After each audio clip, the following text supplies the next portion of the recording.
Good morning, শুভ সকাল। আজকে আমার এই ভিডিওটা শুরু করলাম আমাদের ছাদ থেকে।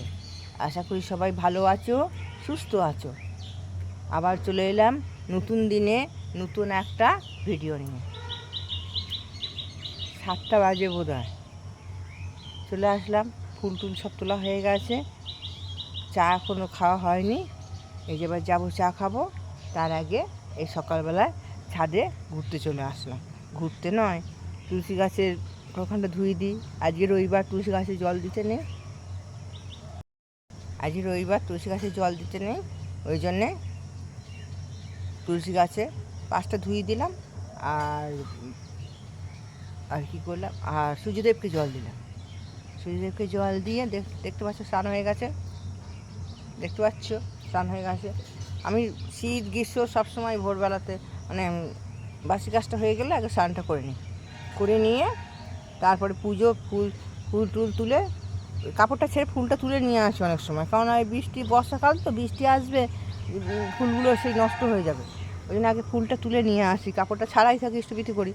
দিয়ে ফুলটা তুলে আনলাম। ফুলটা তুলে এনে দিদির সঙ্গে, দিদি খানিক করলো মুছলো, আমি ঠাকুর ঘরটা ওগুলো মুছলাম। কাপড় যেহেতু ছাড়া থাকে মুছে নিয়ে তারপরে স্নানটা করে নিই। স্নানটা করে নিয়ে সূর্যদেবকে জল দিয়ে, গুরুদেবকে তখন তো ইষ্টভীতি হয়ে যায়, ফুলটা দিয়ে নিই। ফুলটা দিয়ে তারপরে এই ছাদে আসলাম সূর্যদেবকে জল দিতে। গুরুদেবকে ফুলটা দেওয়া হয়ে গেছে। নিচে গিয়ে একটু চাটা খেয়ে নেবো। খেয়ে নিয়ে তারপরে আবার পুজো আছে, পুজোটা করবো।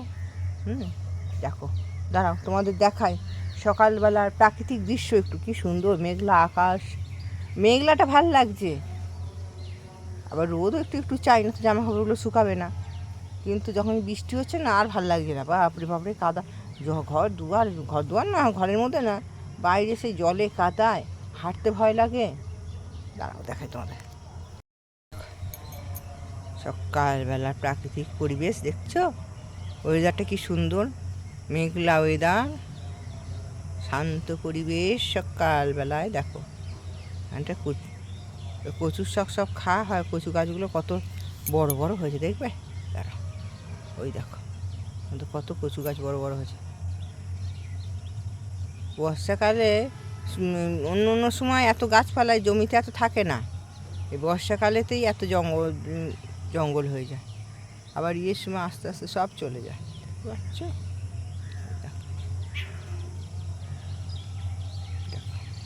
কি সুন্দর চলছে সকালে সব। ওই দেখো গাছে একটা ফুল হয়ে রয়েছে, কত। ওইটা কোথায়, এটা দেখো গাছে কত ফুল হয়ে রয়েছে। এই পাখিরা ডাকছে, ওইখানে একটা পাখি বসে বসে ডাকছে। পাখিরা উড়ে যাচ্ছে, ওই দেখো উড়ে চলে গেল।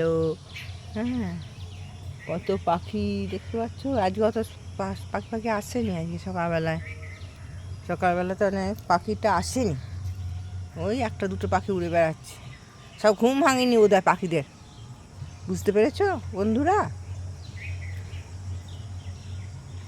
এই সকালবেলায় সব গাছে, ওই দেখো একটা গাছে এখনও কলকে ফুল ফুটে আছে, সব তুলে আনলাম। এখন ওই গাছটা কি পেঁপে হয়েছে তোমাদেরকে কি বলবো। এই গাছটা হয়েছে, কে এলো, চলো দেখি কে এলো। মনে হচ্ছে ক্যারেট রাখতে এলো, মনে হচ্ছে নিচে যেতে হবে আবার। আমার মানি প্ল্যান্ট গাছটা দেখেছো, ঝুপড়ি পাড়া হয়ে গেছিলো, সব ছেটে দিয়েছি, ঝাঁপ পাড়া হয়েছে। দেখো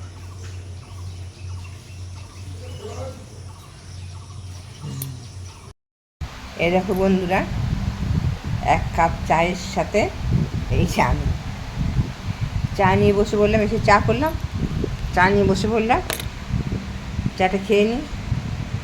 ফুল এখনও গোছানো হয়নি, করবো আস্তে আস্তে, সারাটি দিন তো রয়েছে।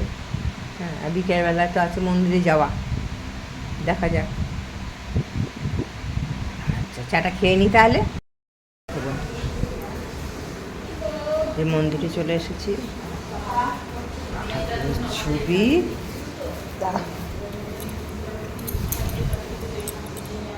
পাঁচটা ছবি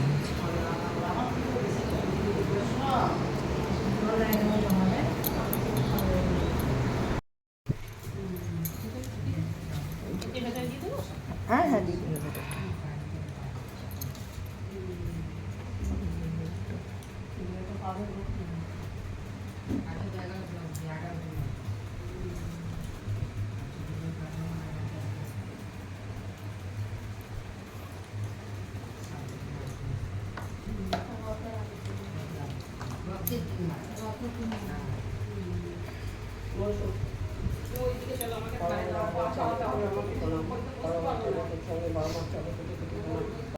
নতুন বাড়ি করতে হবে এবং নতুন নতুন মাকে দিয়ে কাজ করাতে হবে।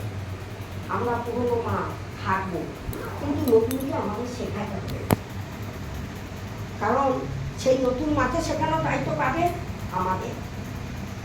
অনেক মা গান গাইতে জানে না, অনেক মা কথা বলতে জানে না, অনেক মা বক্তব্য দিতে জানে না, অনেক মা ঠাকুরকে কী বলতে হয় সেটাও জানে না, নাই জানতে পারে মায়েদের কাছে। সেই কথাগুলো শিখতে হবে, তাহলে মাতৃ সম্মান। সন্ধ্যেবেলা অনেকক্ষণই চলে এসেছি, চলে এসে এবার ইষ্টকথায় চলে আসলাম। মন্দির থেকে চলে এসেছি অনেকক্ষণ। পরমদয়াল পরমপ্রেমময় শ্রী শ্রী ঠাকুরের রাতুল চরণে জানাই আমার ভূমিষ্ঠ প্রণাম। পরমারাধ্যা জগজ্জননী চরণে জানাই আমার কোটি কোটি প্রণাম। পরম পূজ্যপাদ বরদার চরণে জানাই আমার কোটি কোটি প্রণাম। পরম পূজ্যপাদ আচার্য দেবের চরণে জানাই আমার কোটি কোটি প্রণাম। ঠাকুর পরিবারের প্রতি প্রত্যেকের চরণে জানাই আমার কোটি কোটি প্রণাম। এখানে উপস্থিত সকল মা ও দাদাদের জানাই আমার আনন্দিত জয়গুরু। ছোটদের জানাই আমার আন্তরিক ভালোবাসা। আজকের ইষ্ট প্রসঙ্গ হচ্ছে বর্তমান আচার্যদেব প্রতিনিয়ত আমাদের বর্তমান পরিস্থিতির যে সমস্যা আছে সেই সমস্যাগুলোর প্রতিবিধান দিয়ে চলেছেন। প্রতিনিয়ত আমরা কেমনভাবে চলবো, কেমনভাবে থাকবো, কেমনভাবে আচার আচরণ করব, তা যাতে আমাদের মঙ্গল হবে, সেই সমস্তগুলি আচার্যদেব সেই ধ্যান ধারণাগুলি আমাদের প্রতিনিয়ত দিয়ে চলেছেন।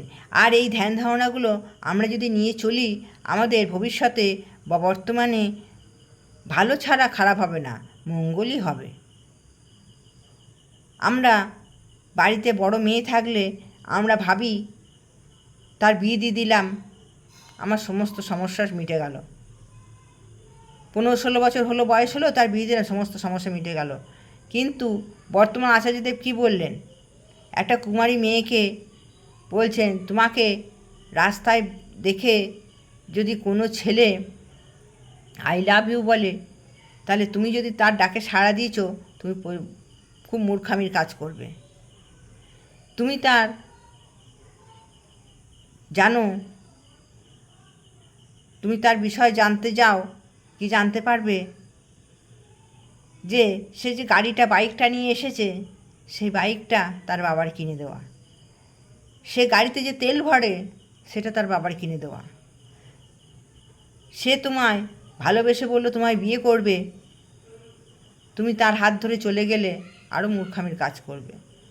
কেননা সে নিয়ে যাওয়ার পরে কদিন খেতে দেওয়ার পর তোমায় আর খেতে দিতে পারবে না, কেননা তার তো উপার্জন নেই, সে তোমায় ছেড়ে চলে যাবে। তাই বিয়ে করার আগে তুমি নিজেকে এমনভাবে যোগ্যতম করে তোলো, যাতে নিজের চলাটা, নিজের পেটের ভাতটা নিয়ে তুমি নিজে জোগাতে পারো।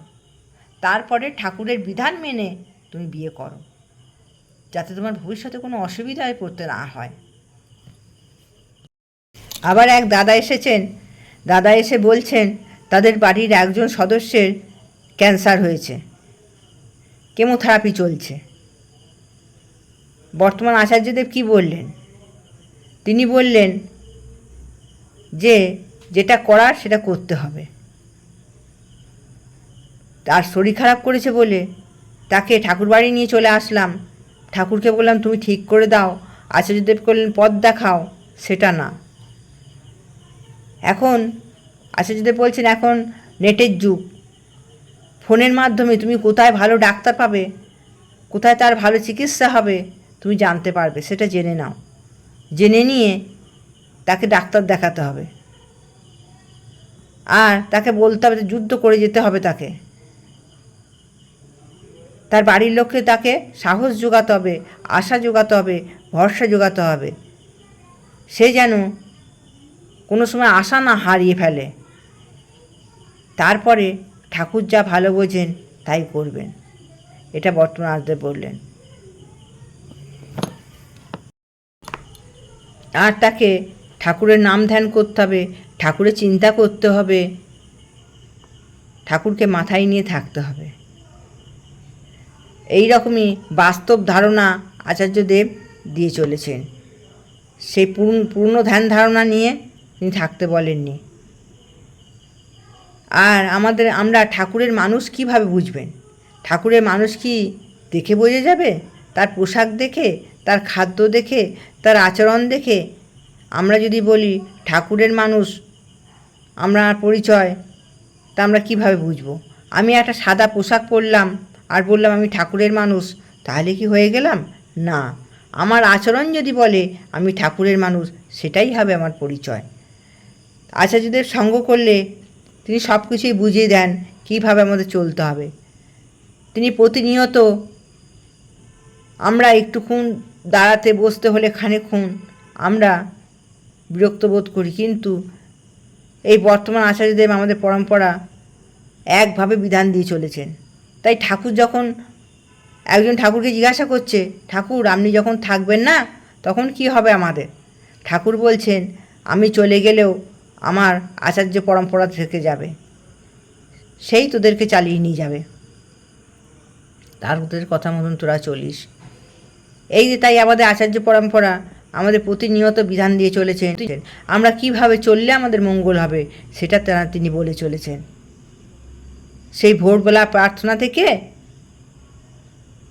কতক্ষণ সময় সে বিশ্রাম পায় তার ঠিক নেই। প্রতিনিয়ত ঘন্টার পর ঘন্টা আমাদের নিবেদন শুনে চলেছেন। শুধু সেখানে দেওঘরে নয়, বাইরেও যাচ্ছেন, সেখানে গিয়েও আমাদের নিবেদন শুনছেন। আমাদের সুবিধা অসুবিধা সব সময় সে মাথায় চিন্তা করে আছে, এইভাবে আমাদের দেখে রেখেছে। তাই আমরা একজন মানুষকে ভালোবাসতে হলে, একজন থেকে দুজন ভালোবাসতে হলে আমরা চিন্তা করি। আর এই ঠাকুর পরিবারের ঠাকুর থেকে শুরু করে আচার্য পরম্পরা বিশ্ববাসীর কথা চিন্তা করছে, তাদের মঙ্গলের কথা চিন্তা করছে। তাহলে এগুলো করতে গেলে তো ভালোবাসতে হয়। তাকে যদি না ভালোবাসে তার ভালো চিন্তা করবে কী করে? আর আমরা একজন মানুষকে ভালোবাসতে গেলে চিন্তায় পড়ে যাই।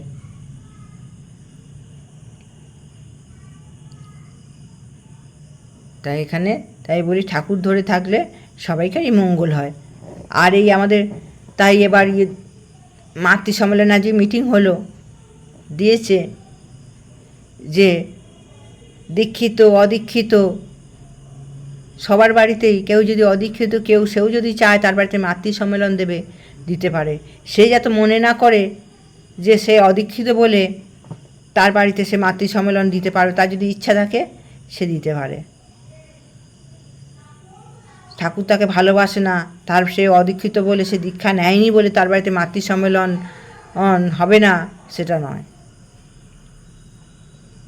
এইসব নিয়ে আলোচনা হলো, নামের লিস্ট হলো। সামনে বৃহস্পতিবারে আমার বাড়িতে আছে মাতৃ সম্মেলন, সবাইকে বললাম। আমি ফোনে আবার লিখে ছেড়ে দেবো। ঠিক আছে, আজকে এখানেই আমার ইষ্টকথা শেষ করলাম।